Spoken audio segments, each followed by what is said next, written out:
नमस्कार विद्यार्थी मित्र हो, नवनाथ खिद्री या यूट्यूब चॅनलवरती तुमचे सर्वांचे स्वागत आहे।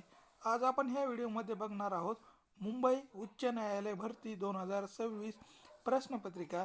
यामध्ये आपण लिपिक चालक व शिपाई या पदासाठी परीक्षा होणार आहे। त्यासाठी आपण सामान्य ज्ञान प्रश्नोत्तरे आपण या व्हिडिओमध्ये घेतलेले आहेत। अशाच नवनवीन व्हिडिओसाठी नवनाथ खिद्री या यूट्यूब चॅनलला सबस्क्राईब करा, लाईक करा, शेअर करा आणि कमेंट करायला विसरू नका। चला पहा, पहिला प्रश्न बघा। मुंबई उच्च न्यायालयाची स्थापना कधी झाली आहे? तर याचं योग्य उत्तर आहे ब नंबर 1861 मध्ये मुंबई उच्च न्यायालयाची स्थापना झालेली आहे। 1861 मध्ये या न्यायालयाची स्थापना करण्यात आलेली होती। यानंतर आहे मुंबई उच्च न्यायालयाची स्थापना कोणत्या कायद्याअंतर्गत झालेली आहे? तर मुंबई उच्च न्यायालयाची स्थापना कोणत्या कायद्याअंतर्गत झालेली आहे? तर याचं योग्य उत्तर आहे C number Indian High Court Act 1861 या कायद्याअंतर्गत मुंबई उच्च न्यायालयाची स्थापना करण्यात आलेली आहे।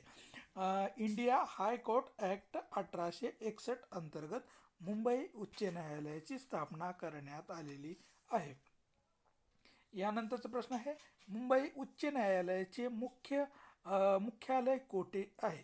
तर याचं योग्य उत्तर आहे सी नंबर मुंबई या ठिकाणी मुंबई उच्च न्यायालयाचे मुख्यालय असलेले आपल्याला दिसून येतो।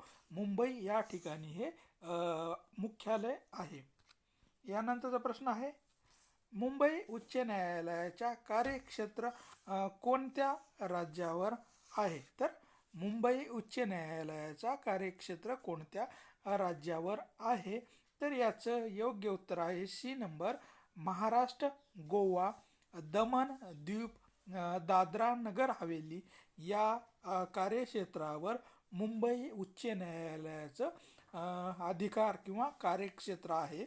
महाराष्ट्र, गोवा, दमण द्वीप आणि दादर नगर हवेली या प्रदेशावर मुंबई उच्च न्यायालयाचे कार्यक्षेत्र आहे। यानंतरचा प्रश्न आहे मुंबई उच्च न्यायालयाचे खंडपीठ कोठे आहेत? तर मुंबई उच्च न्यायालयाचे खंडपीठ कोठे आहेत?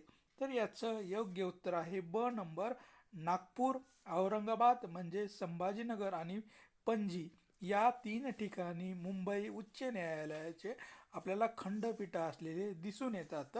नागपूर, छत्रपती संभाजीनगर आणि पणजी या 3 ठिकाणी मुंबई उच्च न्यायालयाचे खंडपीठ आहेत।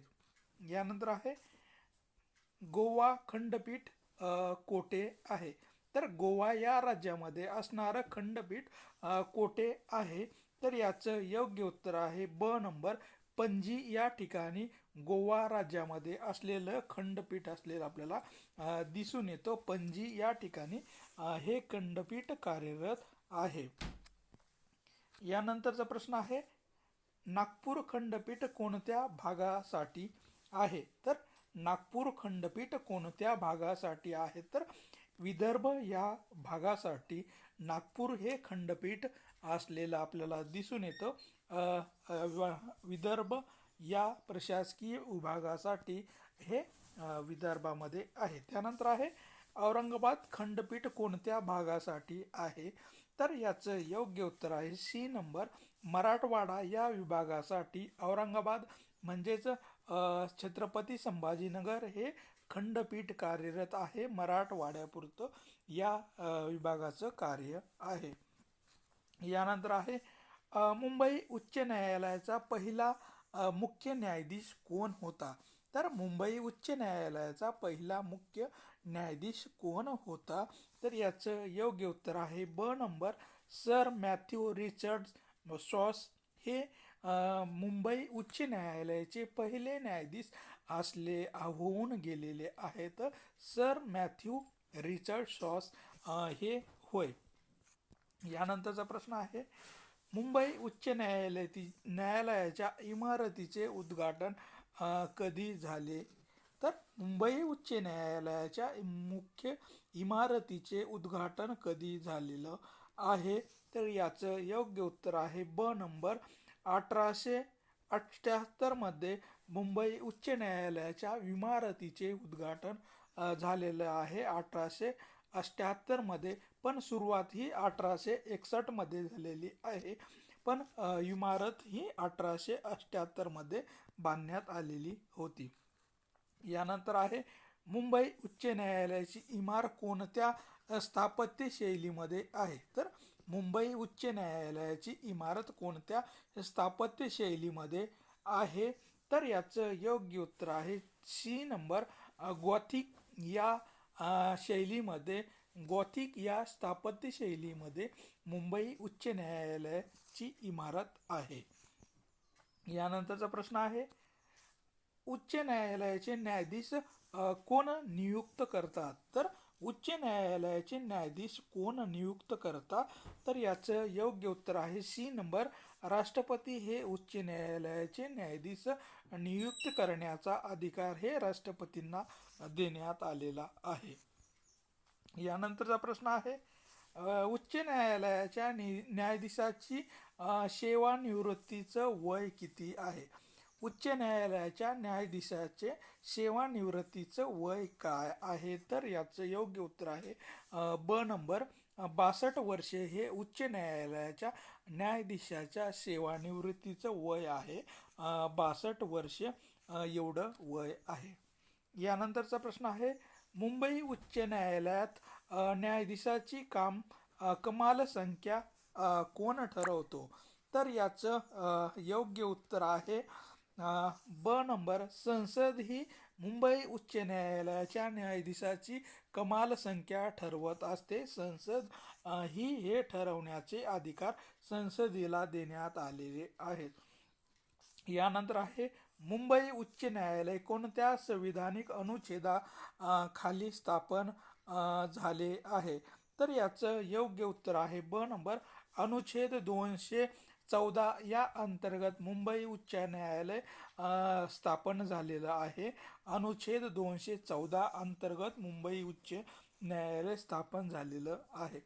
यानंतर आहे मूलभूत हक्कासाठी उच्च न्यायालय कोणता अधिकार वापरतो? तर मूलभूत हक्कासाठी उच्च न्यायालय कोणता अधिकार वापरतो? तर याचं योग्य उत्तर आहे सी नंबर. रीट याचिका दाखल करणे हे मूलभूत हक्क बजावणीसाठी आहे. यानंतरचा प्रश्न आहे उच्च न्यायालयात किती प्रकारच्या रीट जारी करू शकतात?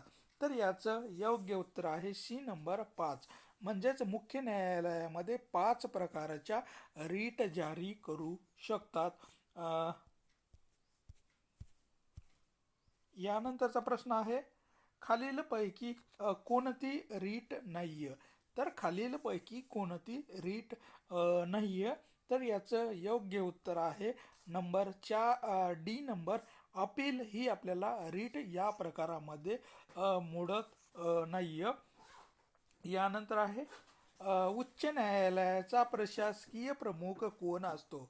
उच्च न्यायालयाचा प्रशासकीय प्रमुख कोण असतो? तर याचं योग्य उत्तर आहे मुख्य न्यायाधीश हे आपल्याला उच्च न्यायालयाचा प्रशासकीय अधिकारी किंवा प्रशासकीय प्रमुख असलेला आपल्याला दिसून येतो. मुख्य न्यायाधीशांना प्रशासकीय अधिकारी म्हटले जाते. यानंतर आहे मुंबई उच्च न्यायालयात कामकाजाची भाषा कोणती आहे? तर मुंबई उच्च न्यायालयात कामकाजाची भाषा कोणती आहे? तर याचं योग्य उत्तर आहे सी नंबर.